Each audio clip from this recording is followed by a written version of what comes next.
experience. But what trends do you see influencing the telecom industry, especially in the terms of network planning and operations? See, network planning and operations. I will address one by one. The planning, basically, network planning is done uh, by taking inputs from the two areas. One is the area from the existing network. From the existing network means where the capacity crunch is there, congestion is being experienced, where the KPIs are degraded, right? So to improve the KPIs and to reduce the congestions, then network has to be expanded either in terms of the capacities or in terms of the optimization of the network by adding more resources. That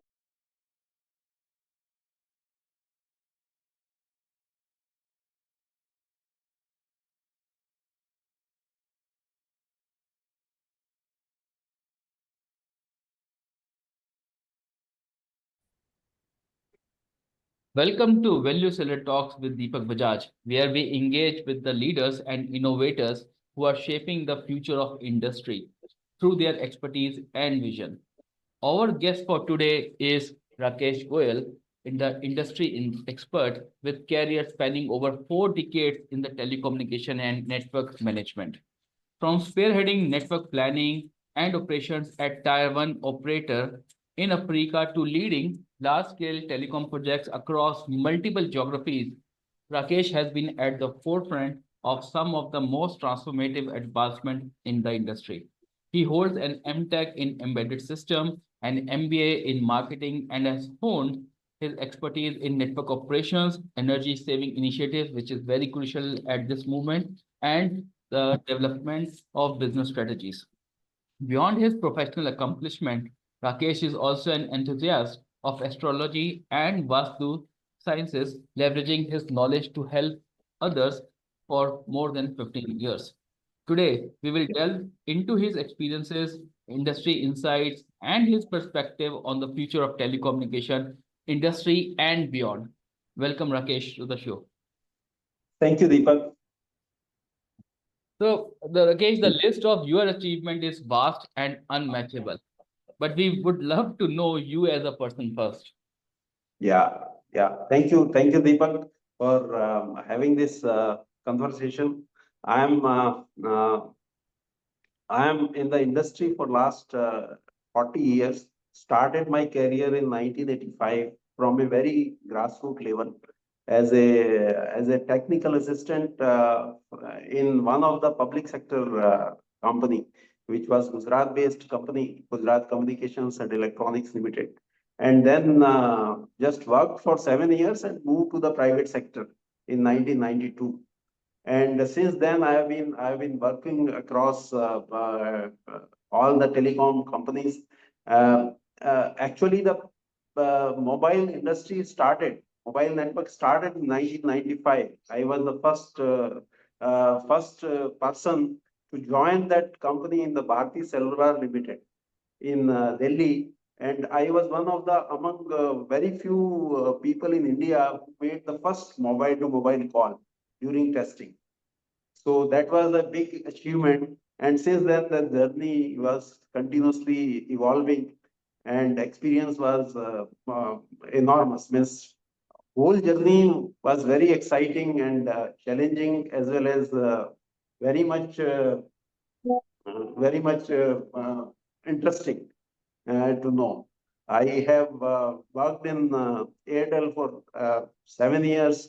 3 years I spent in Africa as a planning and deployment head. 3 years I spent in Sri Lanka as a CTO, where I rolled out the 2G and 3G network countrywide. And then 1 year I worked in northern geographies of India as a CTO. Then in Aircel, spent around 3 years, was looking after the deployment and operations countrywide. And for last 6 years, I have been working with HFCL as a project director and now customer support role for their products, whatever they are manufacturing and supplying to various uh, customers in India. So that is my whole career journey.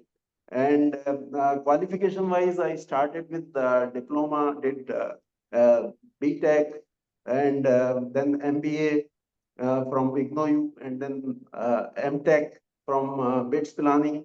And now recently I got enrolled in the PhD in BITS Pilani, registered in the PhD in BITS Pilani. So the whole journey was very exciting and very much encouraging to me from time to time, and I shouldered all kind of responsibilities. So good. So very interesting. Yeah, no, obviously, like you know, with 40 years in the industry, even 40 plus years in the industry, Yeah, you have taken and seen the how the technologies has evolved, like making a first call, a mobile call, or a GSM mobile call. Now we are talking yeah, about 5G and beyond. So I'm pretty much sure that there's a lot of learning for you as well. exactly. Sure. Right. So thanks for highlighting this thing, because most of the the audience who are listening to us, they are also in the middle of their career, and for the generations who are coming and who want to pursue in themselves in the technology space, they will definitely understand what is the roadmap looks like. Sure, sure, sure. Certainly. Certainly. So, Rakesh, tell us about your journey specifically in managing complex telecom network, and you are known as a pillar who understands handling the complexities of telecom. So, what are the most valuable lessons you have learned during your journey? See, the networks today are very, very complex because Hmm. multiple technologies are being implemented, and also the technology changing is very fast. So keeping pace with the technology is very, very crucial. And one can keep pace with the technology and changes if he is learning continuously. He is doing consciously what he wants to do, right? Means he is not just doing for the sake of doing something. He should also know why he is doing that, a particular activity. And always, I have seen in my career that whenever there is a problem, then Hmm. there is a solution also, but one has to find out that solution not only by theoretical or whatever is written in the textbook or given in the manuals and processes. One has to also do a lot of innovative problems solution has to be given in the field. So during my whole journey, I have found many innovative solutions and implemented in the field to resolve the problems, like for interference, for improving the network uptime. There are many things. Another very important thing is that people miss the basics of technology and basics of doing anything, right? So once we take care of the basics, then I think our most of the work is done. Basics are very, very important, which nowadays I would suggest every new engineers to learn on the basics and give uh, due regard and due caution and focus to the basics, implementing basics. And rightly mentioned, and there's no shortcut to reach No to it, right? shortcuts. The Correct. basic No and the shortcut to the success. true. Agree. And these basic and the foundations are the pillar Yeah, that help you to reach to that level. exactly. Thanks for bringing that up, because in today's the world of AI and the everything on a low code, no code, and with a zero touch, people think that everything is achievable very. Exactly. And just to add me, you mentioned AI. Now, because of these complexities of technologies, the operations and maintenance has become very difficult, Yeah. and it is indispensable without AI implementation and automation. So, a lot of automation with the built-in AI has to So, be there in the coming products in future, whatever comes. so that my operations and troubleshooting and fixing of the problems becomes very quick and bring the efficiency to the networks and cut down the OpEx cost is very, very crucial part nowadays. And you also touched with very important part of the customer experience. Yeah. Where you talk about interference, uptime, this is all actually boiled down towards the customer experience. Yeah. Very, very, very, very true. Very true means customer services is going to play the role now in the future and in the present days. 10 years back, there was a competition among operators that coverage was not equivalent. Uh, it was varying from one operator to another operator. In some geographies, one operator was uh, strong, and in some geographies, another operator was strong. But nowadays, that scenario is gone. Now the subscriber will be adding based on the experience and the quality of the network, quality of the experience. So that is very, very important for telcos. And what I have seen is still that point is missing by all the telcos. We get very good network in the urban, and the moment we go out of the urban and towards the rural, my network is experience is again poor. So that piece has to be stitched together. And coming days are for those operators who value these gaps and fill these gaps. Yeah, very well said. Because now after the COVID, the situation has changed. Everyone is Yeah. from their home across the territories, across the geographies, and that discrepancy which you find from what is happening in urban versus what is happening when you move from urban to semi-urban to rural, Yes. there's a big gap. Correct. Correct.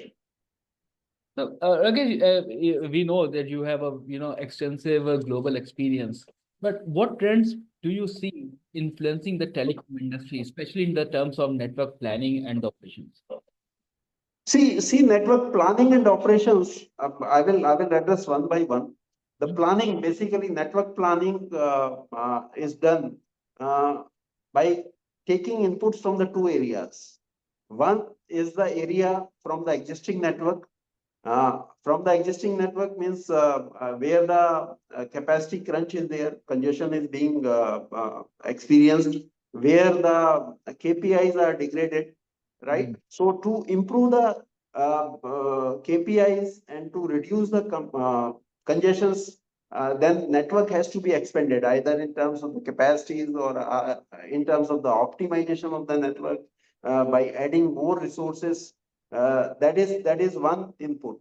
Another input comes from the sales and marketing people, where they want to add more subscribers, more geographies they want to add, more services they want to provide to the subscribers. So these two inputs has to be plugged into a system. Now it is all done manually today, but I see in coming days it all will be automated, because the my network present system, the NMS systems and all will give me the inputs in terms of where the coverage choking is there, where the coverage holes are there, where the network KPIs are degraded, where my capacity is congested. So it will analyze using the AI. It will analyze itself and give me the input output, that where the capacity has to be enhanced, where the KPIs in what ways has to be improved, right? Same way the sales and marketing team will also feed into the geographies and in some system. So both will meet at one application, and then that application will do the planning and give you the output, that this is what is the network planning or network expansion has to be done. So I see that way today all this work is done manually. But going forward, I think all these will become automatic, and hardly 5-10% activities will remain to finalize the planning part. Now, when we come to the operations, network operations and maintenance, that is again today some sort of automation at the NMS levels is done. Some sort of alarm integration of the base stations is done. but still that is at a very, I would say, at a very preliminary stage. In going forward, I think it is a responsibility of OEMs to integrate more intelligence into the equipment by putting more sensors and more monitoring of each and every block of a system, so that it do self-diagnosis and self-analysis and give me a output saying that replace me kind of alarm, right? So that it becomes very easy for my operations and maintenance team to do the rectification in the field. So that is one.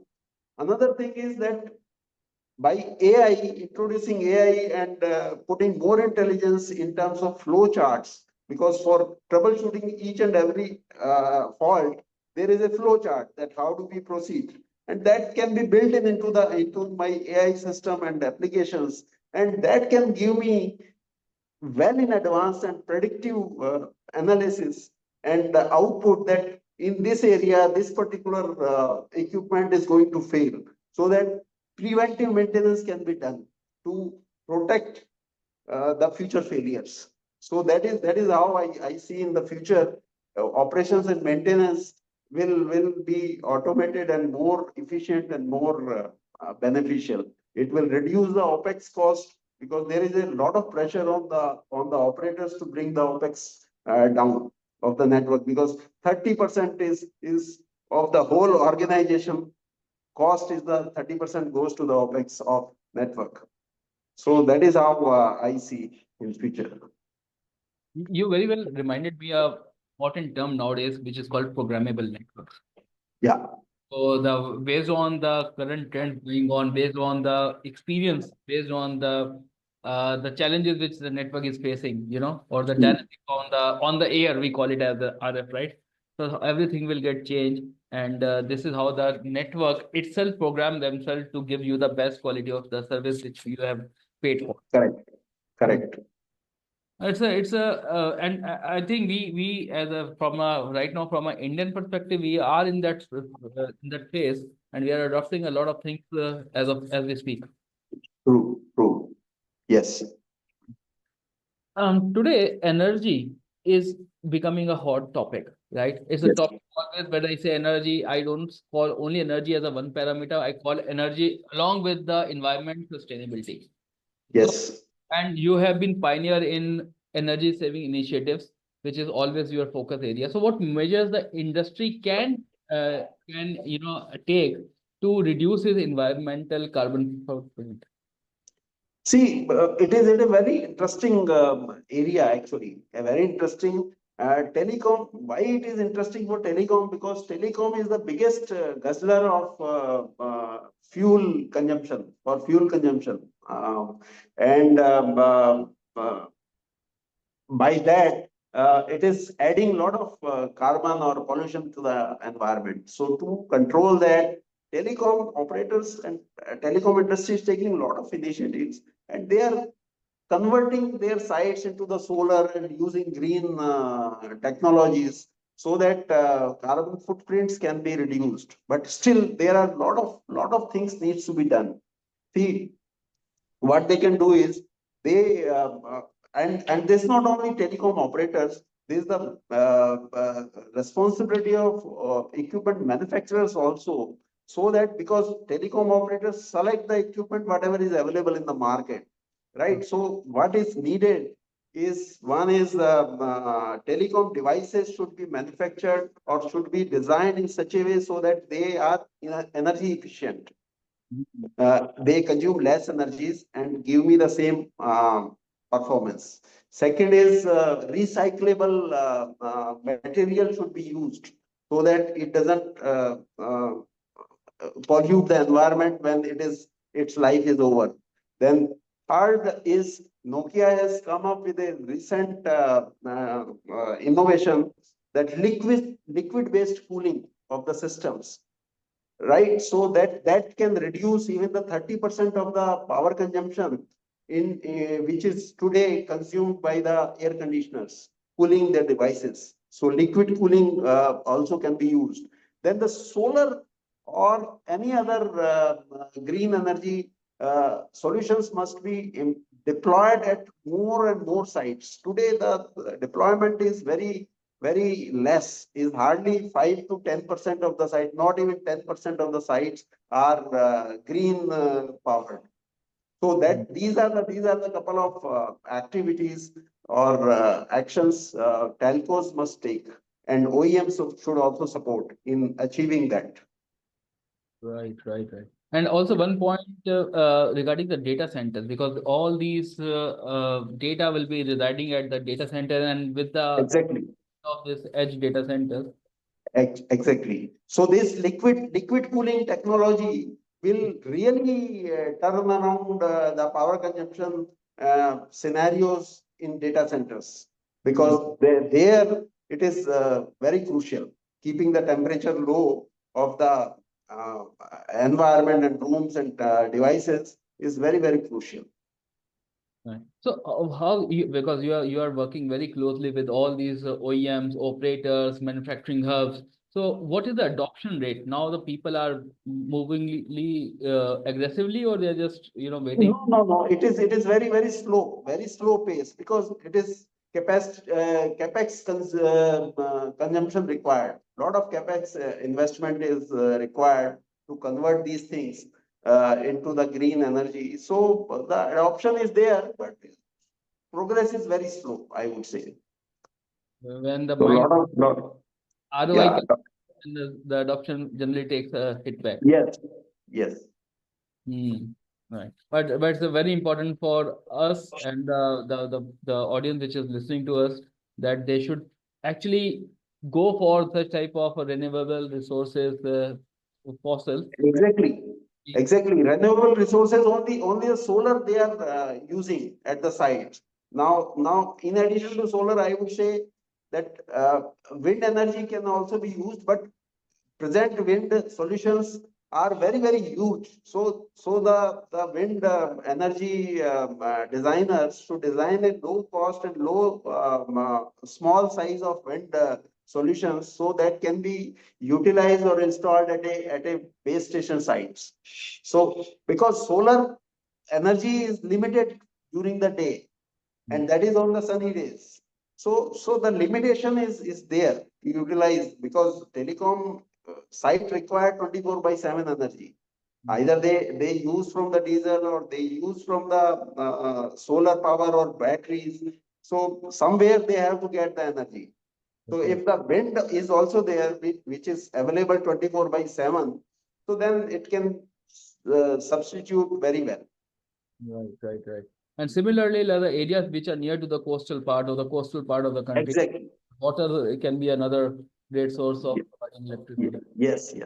Very useful. Wind energy across along the solar, along the coastal areas is very useful. It reminded me one more thing, that we always heard about the theft of the fuel, the diesel which is put in Yeah. the yes. So they, at the end of the day, if you don't invest your capex right now, you are actually spending a lot of OPEX. So Yeah. That part is there, and it is continuing even today also. Operators and this infrastructure tower companies are trying to reduce and stop these thefts, but still not able to control 100%, because there are mafias in the areas. So that is a different problem altogether. Yeah. yeah, that's the reason our country is having a diversification. No, Diver- it is not here. It is not only here. It is there in Africa also. See, Africa in Africa, especially the Nigeria, is the biggest producer of crude oil, Hmm. right? But whole country runs on the DG sets. Oh, There is not even a single refinery in the whole country. Means they export the crude and import the refined oil. Now you see that how much diesel mafia is there, fuel mafia is there. They are right. not allowing even to install the solar systems. Hmm. So this problem is there everywhere. Thanks for bringing it up because at this point, most of the people are unknown about it. Obviously, those who Yeah. come from Africa, they maybe have idea, but if people sitting in the southern part of Africa, they don't know what is going in the west, Yes, yes, yes. or bringing that particular point. Now, Correct. we are talking about the technology. So it is unfair if I don't talk about the 5G, right, and the beyond. Mm, So mm. today, we all are talking about the 6G white papers are out. We are talking about the satellite, the LEO-based connectivities, and so on and so forth. So, like to know about, first of all, remaining on the 5G, what is the biggest opportunity and challenges which you have experienced in implementing 5G network on a scalable level?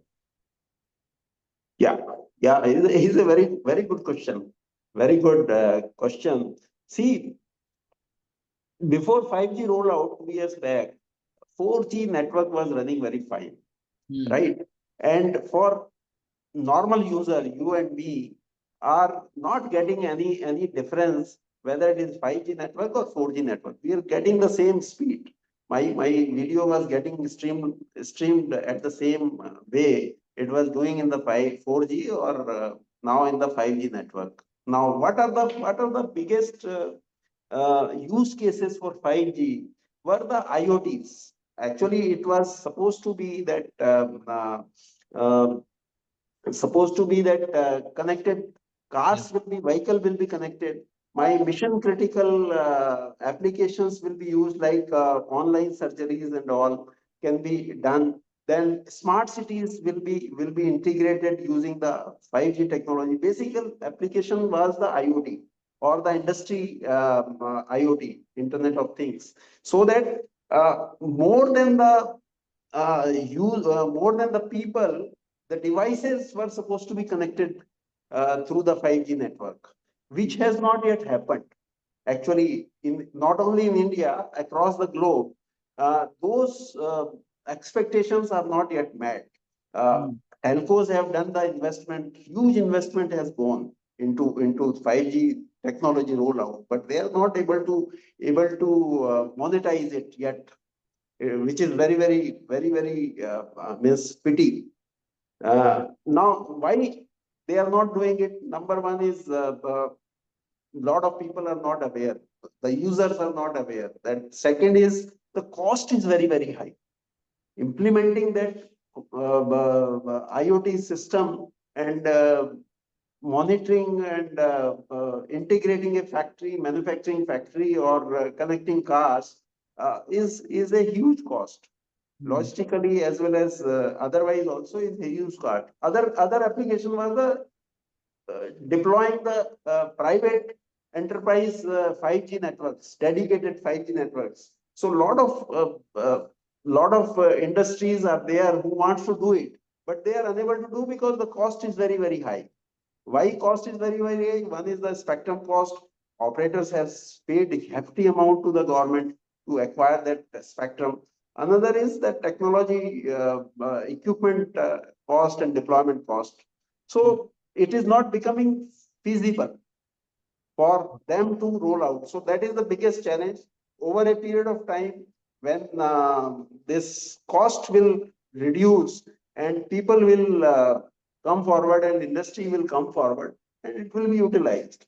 So I would say it will take another 3 to 4 years to come to that level when 5G will actually bear the fruits. Yeah, because as you rightly mentioned, for a common user, individual Yeah. like we were happy with the 4G or even with the 5 Wi-Fi also, our Yes, task is getting completed. correct, Yeah. But yes, correct. comes to the real application which comes from the industry as a bigger sector where the private network has to be deployed. That's where the monetization is getting a challenge. Yes, yes. And Hmm. due to the cost, Due to the because cost. everybody is conscious about cost, how much money I'm going to invest and what will be the return on that.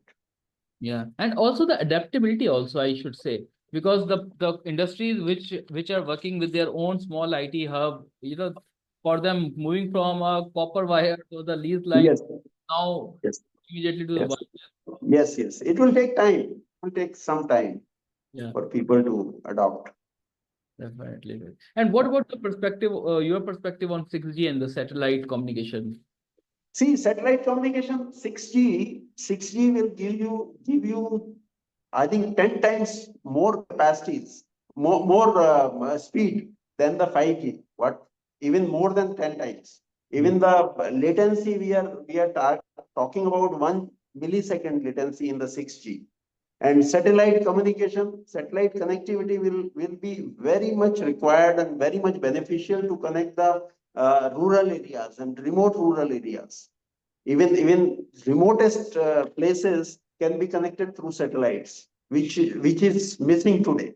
So definitely that satellite communication is going to be the uh, game changer when we talk about seamlessly connecting urban and rural areas. And even And the that is the only solution I see will be provided. Otherwise, normal telcos will not be able to cover the whole geographies. I was listening to one of the seminar from a OEM where they talk about the 2/3 of our planet is covered by water, and then to reach to this, having a connectivity at last mile, which is inside the ship, you know, Yes, yes. that's where the So that network. is not possible. Yeah, is only through satellite is possible. Right. I'm pretty much sure the future looks more as it will be more interconnected, the more complexity will also be there. Yes, yes, certainly it will be. It will be more complex. More complex. I look Yeah, for because complexity creates the opportunities. sure, certainly, absolutely. Right. So now, as there are a lot of data coming up, and data is the next oil which we call what we talk about it. There is a Mm. increase of the cyber threats also. So how Yeah. telecom companies ensure that the data coming in, I don't know, what exabyte should I say, or maybe beyond it, how they ensure that the network is secured and robust? See, there are. I have not come across any technology specific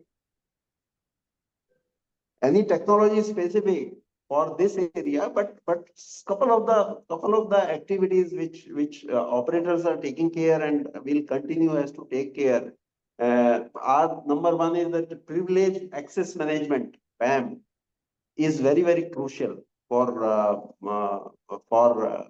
telcos and every network, that whom you are giving the privilege for accessing the network and what levels. Then authenticity and accountability check has to be there at a multiple levels. Right. It should not be only one level authentication, right? Triple A has to be very robust, Right. right? It should not be only OTP based. It should be like your finger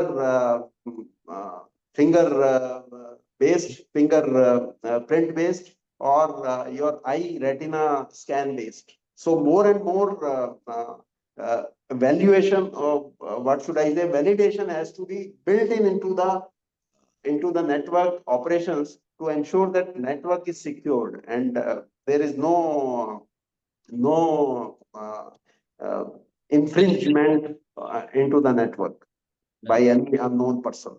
So those kind of things has to be, and it is a continuous monitoring. It cannot be like just implement something and forget about. No, it has to be continuously monitoring the network and ensuring that my firewalls are intact, my antiviruses are updated, Mm. so has to be there. So it is a very crucial part, but this is the part of the operations. Now the new threat which is coming here is Sorry. how to protect the IoT sensors, because which is coming from different manufacturers across the globe, right? Hmm. There and someone mentioned that if you hack that particular sensor, that IoT sensor, then you are actually gone into the network again. So, See, there are lot of means it is again I would say it is not a sensor. It is again the RF device. So what people do is people pick up the RF signals and try to get into the network, Yes. right? So of course there are encrypted signals. A lot of encryption is there at every stage. At every stage there are encryption available, so that encryption has to be uh, made more robust and more strong. And it's a whole ecosystem because not only Yes, the provider, but the manufacturer also has to comply with a lot of rules and exactly, exactly. Like if you see if you see any defense network, then network is more robust in terms of the security, because their encryption methodology and implementation is at Correct. every stage where you connect your cord, starting from there, where you take out from the cord, there are 10 stages. So everywhere there is an encryption. So nobody can even enter into that network. So those kind of robustness has to be brought into. Got it, got it. No, no, I agree. It's a need of the hour. We cannot miss this thing because we all know the negative impact of losing the securities and the data is everything nowadays. Sure. Hmm. You have given a lot of examples of AI, ML, and technologies like blockchain is also one of the emerging technologies. So how these are reshaping the operations as we speak? See, AI is definitely going to play a bigger role in the operations and maintenance, network operations and optimization. Even even that can be used to redeploy the capacities and network resources, Hmm. right? Suppose in one area that network resources are lying idle, and in another area there is a congestion, then automatically using AI, it can reroute those resources from that area to another area, and that has uh, brought into the cloud computing. Cloud solutions has made this easier to implement even. So that is one thing. Another thing is AI has to be built into the NMS systems as well as in the equipment also, Hmm. right? So that it do, as I mentioned earlier, it do the self diagnosis and self analysis of its own health. And if something is going to break apart in near future, then it alert you well in advance, saying that, oh, look after this thing is going to get failed. Hmm. So the operations team can take the preventive actions accordingly and avoid that failure in the future. So AI is going to play very major role in operations and maintenance. There is no doubt about it. And without AI, these kind of complexities, what is there in today's networks, by where multiple technologies are there, multiple frequencies are there, AI has to be there. Some kind of, yeah, automation, and along with the AI, one has to implement. And how, in your language, how easier it is for an experienced professional to learn AI at this stage? It is.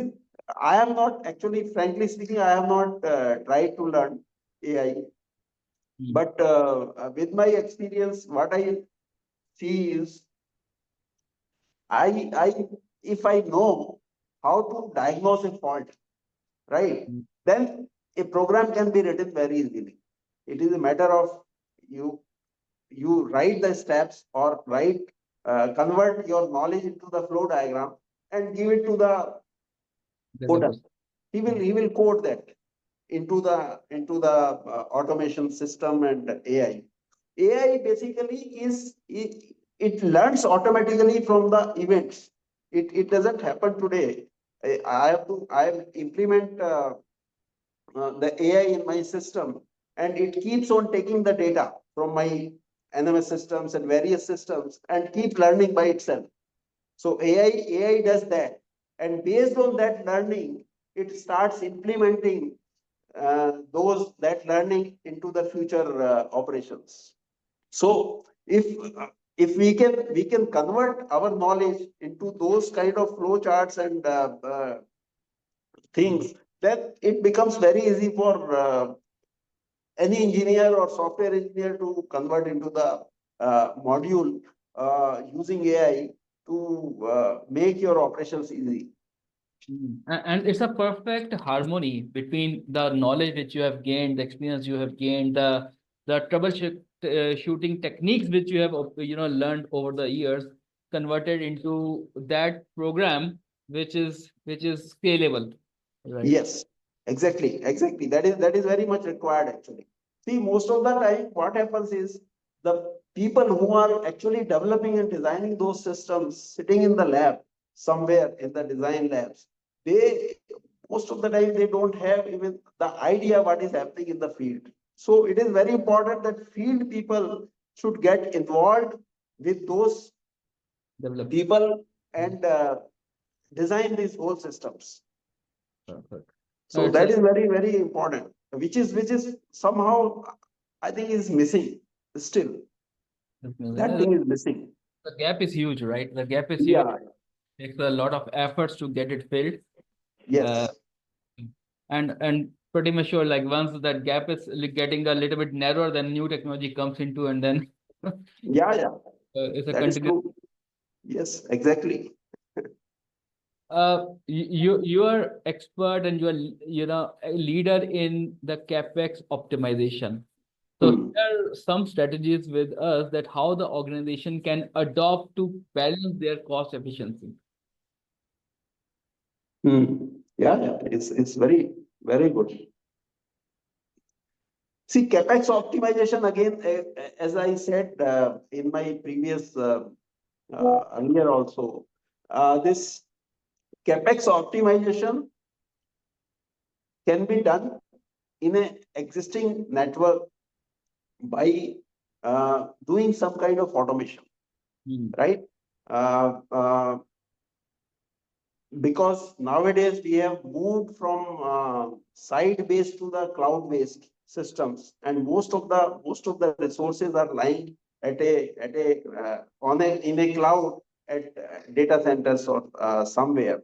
So it becomes easy for me to now reroute the resources and capacities and divert the uh, things from one place to another place. So that is the one thing we should do using the AI again and automation, that capacities can be rerouted and resources can be rerouted and reallocated from one system to another system based on the utilization, rather than just something is designed that this base station is 444 capacity, but actual utilization is only 222 it is giving. Initially it was expected 444, it will give me the, or requirement will be there, but actual usage is only 222. But another side is also deployed with 444 that required 666. So Hmm. I can easily reroute or redeploy the capacities without moving physically from one place to another, from here to that other side. So that is one way of capex optimization, capacity optimization of the network. Another thing is that instead of, whenever there is a new technology comes, instead of rolling out across the network, we should do some trials and roll out in the hotspot areas where we can see that new features or new values can be brought into of that capacity or that technology and equipment, and accordingly then move forward for mass rollout. Like a recent example is the 5G. Uh, Approximately $15 billion Hmm. and money is invested in 5G rollout in India only. Hmm. 400 plus 400,000 1000 plus means 4 lakh base stations se zyada, more than 4 lakh base stations have been converted into 5G technology, which is not being utilized today. So this is, we should learn from this and then utilize the capex accordingly. My my advice is that rather than rolling out across the network blindly, we should do the experiment and only roll out on the hotspots where it is needed. And based on the requirement and based on the demand by industry and users, then it should be rolled out in other places. Definitely, definitely. So yeah, initial planning and the concrete planning is the Yeah. big. Yes. Uh, See what happens is in India, for 5G, what happens is it was like a rat race. yeah. Okay, it was like, okay, one operator has done the 5G rollout, okay, I should also do. So it should not be that way. Hmm. Hmm. Agree. So, Agree. And the biggest point is that industry which is the real consumer of 5G, uh, most of us are struggling into the same. yes, exactly. And the connection is also not very seamless. 5G, I don't keep my phone on the 5G technology. I am still running on the 4G because my quality of connection is much better on the 4G network. Right. Definitely. So I believe that the technologies are not getting integrated seamlessly. Uh, Hmm. Yeah, agree. Yeah, that's where the complexity and will take some time to get the thing. yes. Yes. A very important part. Even what I learned from few of the white papers and that even the operators has deployed the batteries, but there's no mechanism to check the performance of the battery, and you are still running on the fuels. Yes. Yes. Yes. Yes. See, another problem is with the quality of these things is a lot of things are outsourced. Like infrastructure is managed by the tower companies, Correct. right? Network is run by the owned by the telcos, and but the services of the network are managed by the Mm. third party OEMs like Ericsson, Nokia, and these people. Mm. Now there are SLAs defined, right? So nobody wants to go beyond the SLAs agreed and signed. Even Mm. if they can do and improve the performance beyond the SLA, they will not do because they will say, okay, I have to burn that much of capex and opex to deliver you more than that. So ownership is missing. End-to-end ownership I see is missing. That's why I have seen couple of telcos are now converting the outsource to in-source operations. But this infrastructure uh, management is still with the tower companies. Yeah. So it's about a people management sort of thing Exactly. who are Yeah. wearing different hats and that's where the loopholes comes into. So thank Yes. you for raising that point. It's very, very crucial. And this challenge is across the globe. Yes. Yes. It is everywhere. It is everywhere. Mm. Across the globe.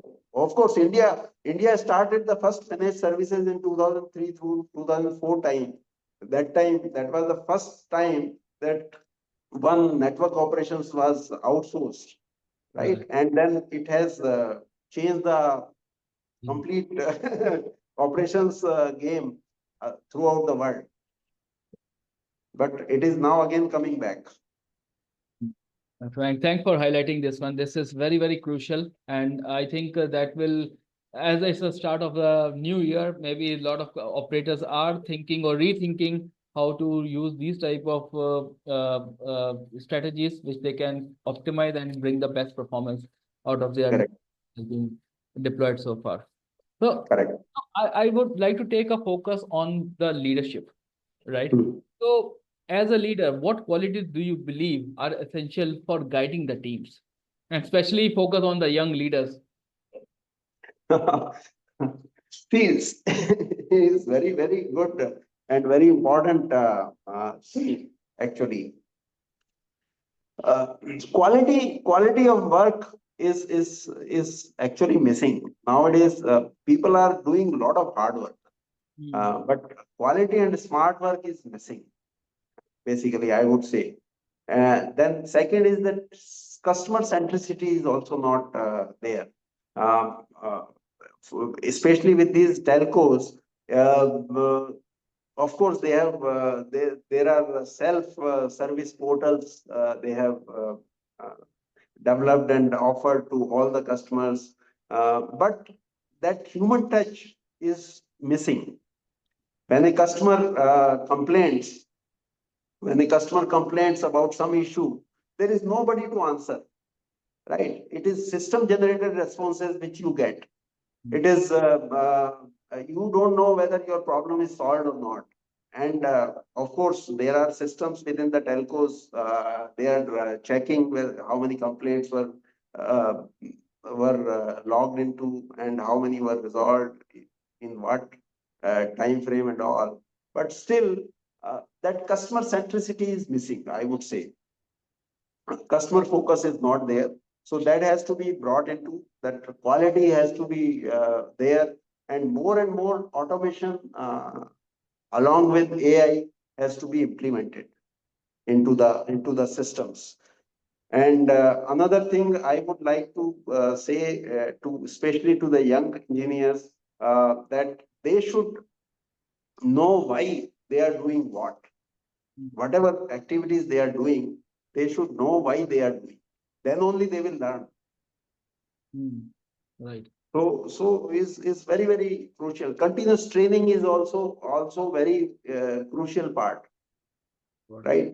There are very few people who are self-motivated and keep learning new technologies and new things by their own. But as a organizations, they should ensure that every engineer, every manager goes or pass through the required number of hours trainings every quarter, every year. Right. So these are very crucial parts in the leadership, telecom leadership, especially.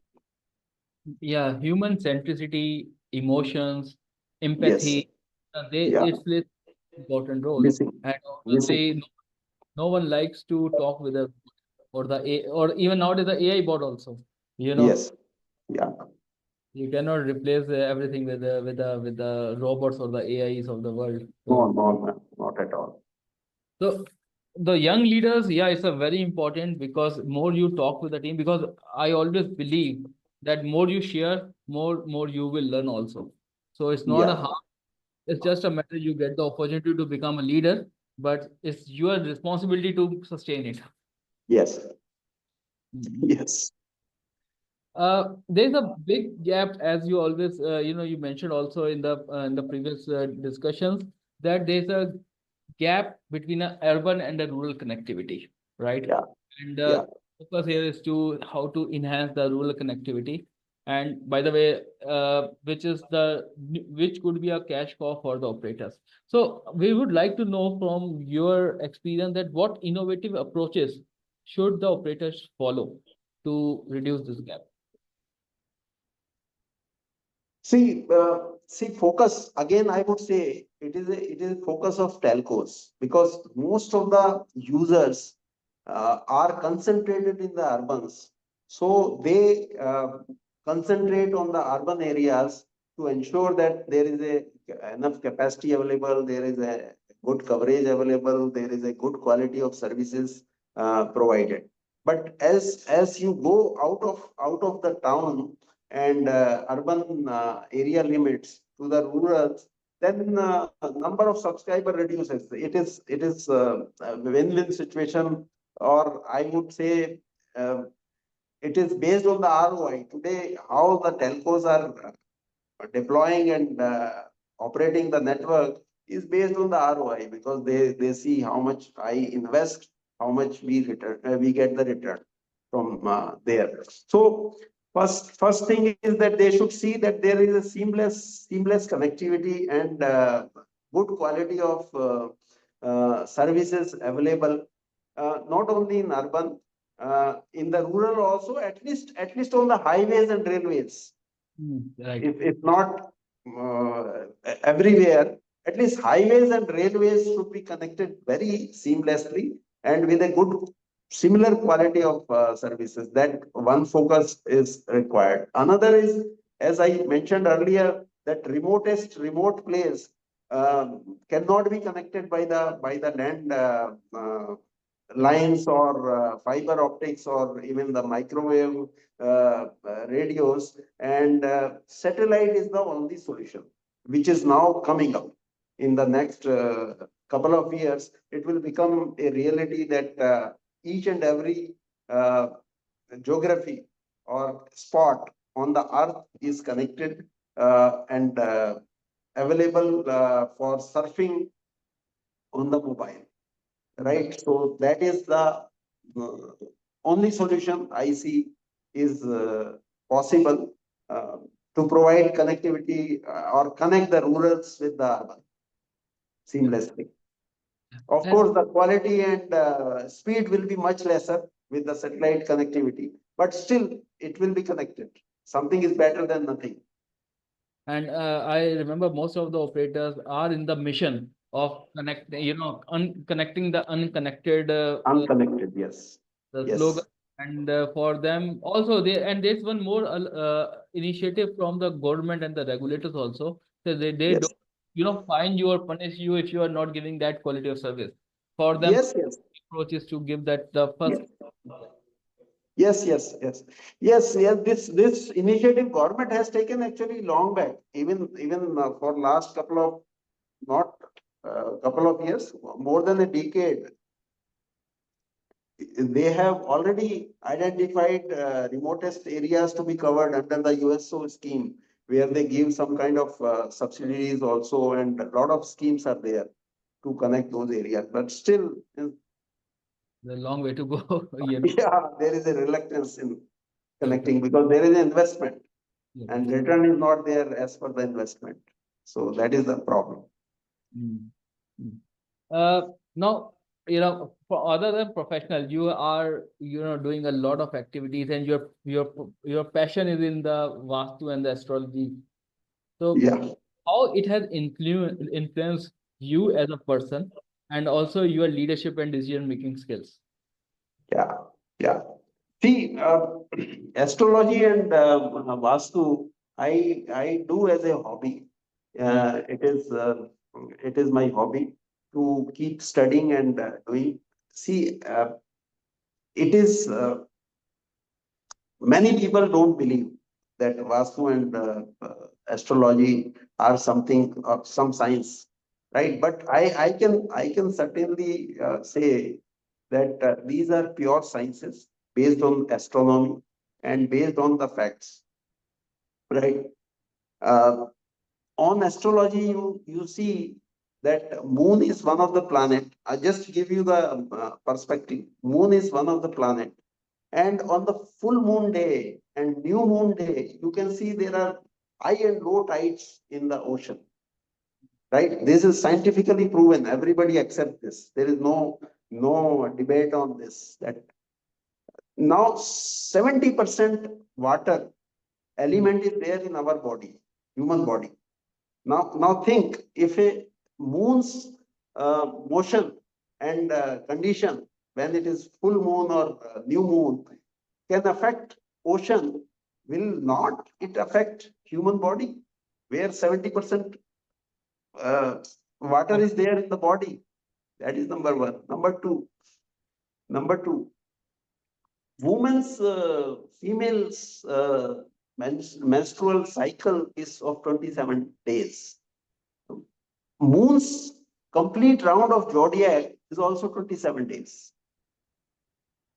right? It is driven by that. If any lady's moon is disturbed, then she will have that problem, right? The people whose moon is affected actually in their chart, right? They get more hyperactive on the full moon day or Amavasya or on the solar and lunar eclipses. You can see that. So astrology is not just myth or mythological based or something. It is pure science.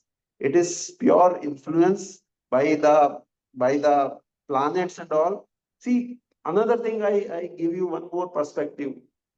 Uh, of course, one can change his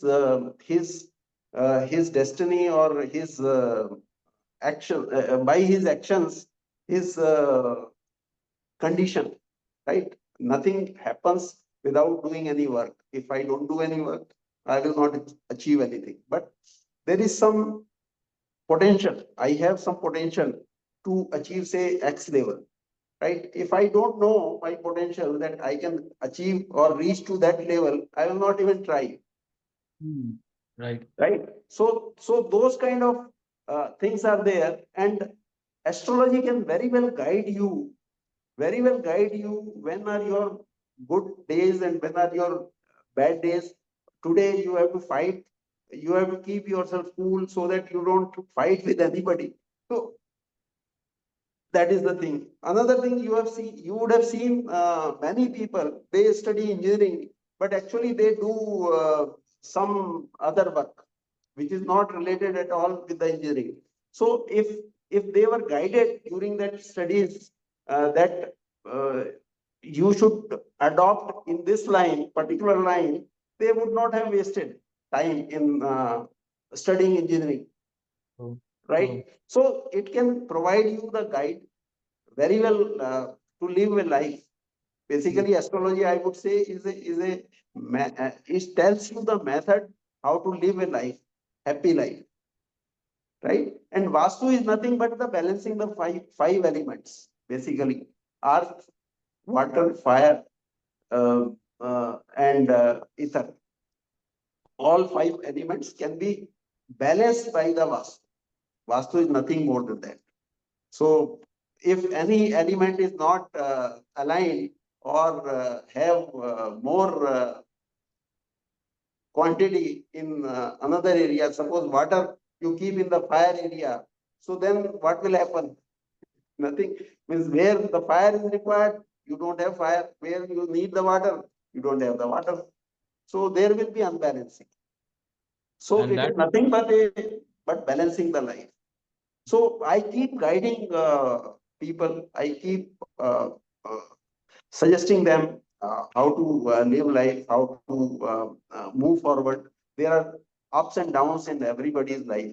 So it helps a lot. It helps a lot, uh, motivated a lot to the people. If I know that today is not my good day, then I will behave or I will react very cautiously to any of the situations, right? So that is how it helps. It gives me the direction where to go, how to go. and I always talk about, the mind shift and the point which you raised, it's all linked with the mind as well as the body, right? Yes, And if both are exactly. in control, then there's no You so are done. Yes, then you are done. uh, Decision making, it helps a lot in decision making. definitely. No, thank you for bringing this up because I never like obviously, being surrounded by all these gadgets, you never get a chance to think what is beyond it. But thanks for bringing this particular point of moon position, status, condition, and how it is affecting the body. Yeah, never. Yeah, The 70% of yeah. We can have another session on the on this. So there is lot to talk on this. and it directly shows your passion, right? I Yeah. can also see the change of the voice and the movement of hands. So it directly shows Yes. that how you are deep into these Yeah. astrology. Yeah. Lot. Uh, and nowadays, like there's a new boom of startups, and we have seen the entrepreneurs are more and more entrepreneurs are getting added. So, what is your advice to the people who just started their business or who are just starting their startups, even at the early age? See, I have a success formula, Mm-hmm. right? And which is tested by me and developed by me. Three P's formula. Three P. Number one, first P is purpose. You should have a purpose in your life, or in another language, you should have a goal in your life, short term, long term, right? Second P is make a plan to achieve that purpose, Right. which is very important. Make a action plan to achieve that purpose. That is second P. Third P is perseverance. Mm. Do not leave it. Do not give up. Keep trying after first failure, second failure, third failure till you achieve it, which you can say is a passion and patience. You should have a patience, your passions and patience to get the achievement. So I have seen that, and these three P formula worked for me at least. And the same will work for anybody. I can say that. I can assure you. And this is a proven success formula, 3P. It's a universal, and the important part is the most of the people lack their purpose. They Yes, are good at planner, but they're not consistent. yes, And yes, obviously, the patience in the world of quick money. yes. No, nothing comes free, nothing comes quick. There is Yes, no shortcut to success. definitely, definitely. Yeah, Hmm. Very well said. Very well said. Yeah, I'm pretty much sure the people who are connected with us, they will learn about it, and again refocus their mindset and their strategies to follow the 3P formula. yeah. I do believe. Just to mention, inform you, give you one more thing. I'm writing one book on the management, leadership management, which is from the Ramcharitmanas, right? Oh, Which is almost getting completed in next 3 months or so. It will be published. So it is the learnings and leadership teachings from the Rama. hmm. So first of all, No, congratulations for writing a book because yeah, I as a writer, I understand writing a book is not a easy task. yes, yes, And yeah, we look forward for this. I'm pretty much sure your learnings will be drafted very beautifully in your upcoming book. sure, sure. So thank you, Rakesh, for joining us on the Value Setter Talks. Your journey with the telecom industry, your contributions, your experience, your thought process, and obviously you mix it with the Vastu and the astrology is of great insights to me personally, as well as to the people who are listening to us. So before we conclude, any last message you want to share with the audience? I would say again the same thing which I have said earlier also. Know why what you are doing, Mhm. right? And don't do only your activities because that is your duty. Do more than that. Do more than that, not for the company or organization, do for yourself. The company and organization will also automatically get benefited if you are benefited.